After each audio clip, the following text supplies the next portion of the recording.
Home may be just a four-letter word, but it carries a far deeper meaning.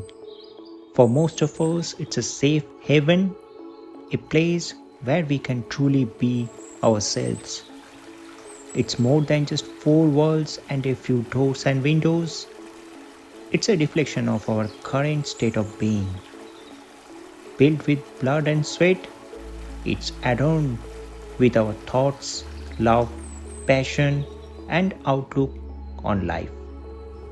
And what better way to celebrate it with a touch of nature?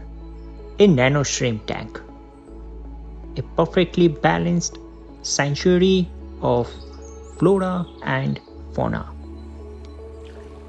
It is a self-contained world where symbiotic relationships flourish and the secrets of life quietly unfold before our own eyes.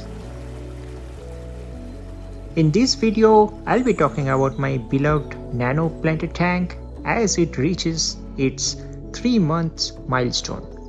I'll walk you through exactly how this tank is set up and how you can replicate the same setup in your own space. The first question is, why a nano shrimp tank instead of a nano fish tank? Especially when there are so many great nano fish options available. In my view, a nano shrimp tank is far more forgiving than a nano fish tank. Shrimps primarily feed on biofilm, which naturally develops in a planter tank. So even if you occasionally forget to feed them, they will still just do fine. Plus, shrimp produce a minimum bioload, allowing for a more relaxed water change schedule. Ultimately, it's also a matter of personal preference. I simply prefer to keep fish in larger aquariums. Now let's start from the very basics, the tank dimensions, lighting, filtration, and more. This is a 1 foot cube rimless aquarium where the height, width, and depth are all 12 inches. It holds approximately 9 gallons of water. The light I am using is a standard Nicro LED, which is easily available on Amazon or at any pet store.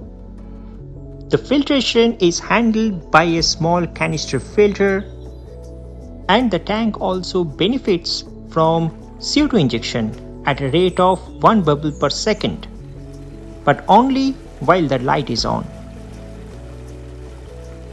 The substrate is a thin layer of sand. I don't use any nutrient-rich substrate because the plants selected for this aquascape are epiphytic in nature. In simple terms, they can thrive even when tied to a driftwood or rocks, rather than being rooted in the substrate. The plant selection includes a generous amount of Java fern, Bolbitis fern, Anubias petite, and 2 stems of Pocostemon helferi. As for fauna, the tank houses a mixed cull of Neocaridina shrimp, primarily derived from line-bred blue dream variants. Now let's go back to day 0 when we first scaped this nano aquascape. The basic structure was created by attaching a few pieces of wood to a large dragonstone. I tried to mimic the appearance of 3 tree trunks. After adding the detailing, this is how it looked. Please note the additional roots I glued into the scape. These are Sengani roots. The detailing gave the aquascape a fresh, natural look, and I have grown quite fond of these roots. Now I'll take a pause and let you enjoy the planting and the first fill of the aquarium.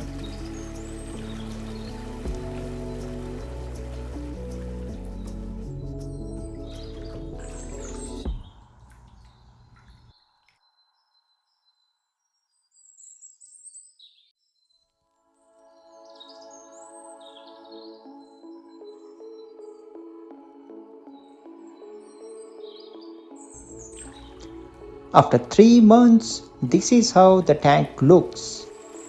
I started with only 10 calls from Blue Dream Neocaridina shrimp. As of today, they have multiplied and tripled in number. I occasionally change the water in this tank, but not more than 25% at a time. Shrimps are very susceptible to changes in water parameters. So changing water more than 25% always poses a risk to their thriving colony. I hope you enjoyed this video. I'll continue to share updates on this tank in the future. So if this is something that interests you, please consider subscribing and clicking on the notification bell to stay informed. I'll see you in the next video. Until then, take care and goodbye.